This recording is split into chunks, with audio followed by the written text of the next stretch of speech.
क्या कारण है जिसकी वजह से लोग कोई चीज या कोई सर्विस खरीदते हैं। अब आपको बहुत अच्छी सिलाई आती है, आपका बहुत अच्छा बुटीक है, प्रोडक्ट आप बनाते हैं, या आप सिलाई ही सिखा सकते हैं या सिखाना चाहते हैं, लेकिन कोई क्यों आपकी प्रोडक्ट या सर्विस खरीदेगा? तो 6 मेन रीजन बता रही हूँ आपको आज, जिनको आप ध्यान में रखेंगे तो आप ज्यादा अच्छे से ये खुद भी समझ पाएंगे और अपने कस्टमर्स को भी समझा पाएंगे। तो पहला जो कारण है वो है मेक मनी। आप कहेंगे सिलाई सिखा करके कैसे मेक मनी करेंगे मेरे कस्टमर्स? तो हो सकता है कि आप जब सिलाई सिखाएं, आपके कस्टमर सिलाई आपसे सिलाई सीख करके लोगों के लिए कपड़े बनाए, तो वो पैसे इस तरीके से कमा सकते हैं। या फिर आपसे अगर आप कोई ड्रेस बनाते हैं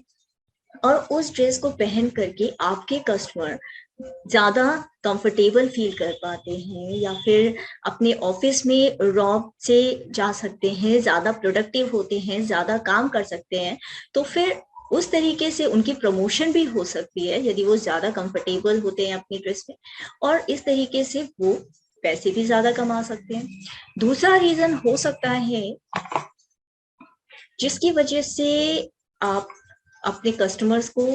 कन्विंस कर सकते हैं कि क्यों वो आपका सामान या आपका प्रोडक्ट खरीदें। वो है सेव मनी। सेव मनी का एक तरीका तो ये होता है कि आपने डिस्काउंट दे दिया, ऑफर दे दिया, मार्केट में वो चीज महंगी है या 100 रुपए की है, आपने 50 रुपए की या 70 रुपए की दे दी। तो सेव मनी का वो एक तरीका तो है ही, लेकिन अगर आपके कस्टमर को अलग अलग दूर दूर जाकर के चीजें ढूंढनी नहीं पड़ रही, अलग अलग जगह से जाके कहीं से लेस, बटन, धागे, कपड़े ये सारा इकट्ठा नहीं करना पड़ रहा, आप बनी बनाई एक ड्रेस उनको दे रहे हैं, तो एक तरीके से ये भी कस्टमर के लिए पैसे सेव करने का तरीका हो सकता है। फिर तीसरा जो कारण है जिसकी वजह से कस्टमर आपसे खरीद सकता है वो है अवॉइड एफर्ट्स। आप ड्रेस बनी बनाई कस्टमर को दे रहे हैं। अब मैं एक तरीके से कि आप ड्रेस बनाते हुए हैं इस बात को लेकर के चल रही हूँ, लेकिन अगर आप टेलरिंग सर्विस देते हो या सिखाते हो तो आप उसमें भी आप देख सकते हो कि कैसे, अगर कोई कस्टमर आपसे सीखेगी टेलरिंग या सिलाई, तो उसकी मेहनत कहाँ बचती है कि आप उसको सारा सामान समझा रहे हो किस तरीके से, या आप कुर्ती बेच रहे हो तो कुर्ती के अंदर कुर्ती के साथ ही मैचिंग आप उसको मास्क भी दे रहे हो। तो एक तरीके से आपने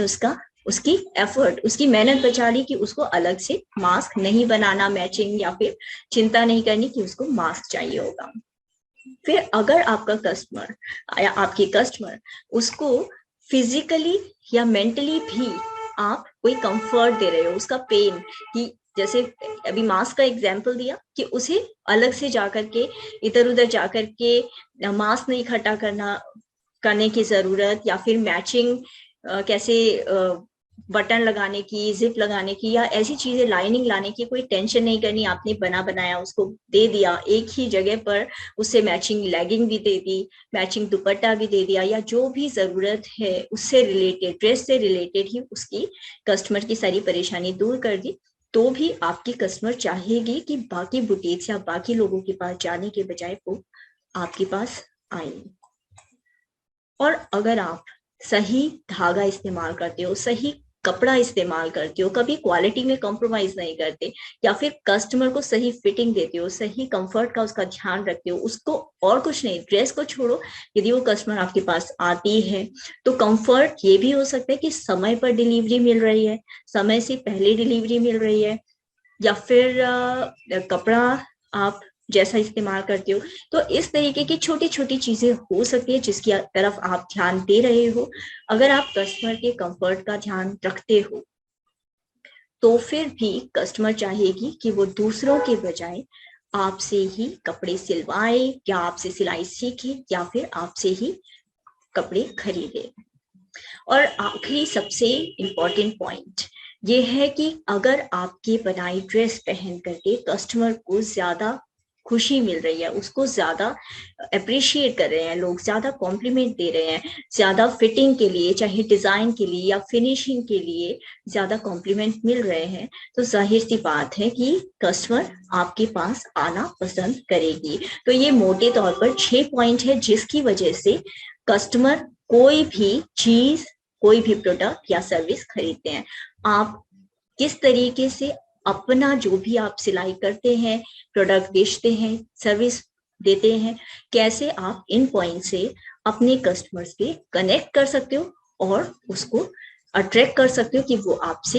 ही सामान खरीदे या सर्विसेज ले। Thank you so much. मैं हूँ डिम्पल आनंद, मिलते हैं नेक्स्ट टाइम।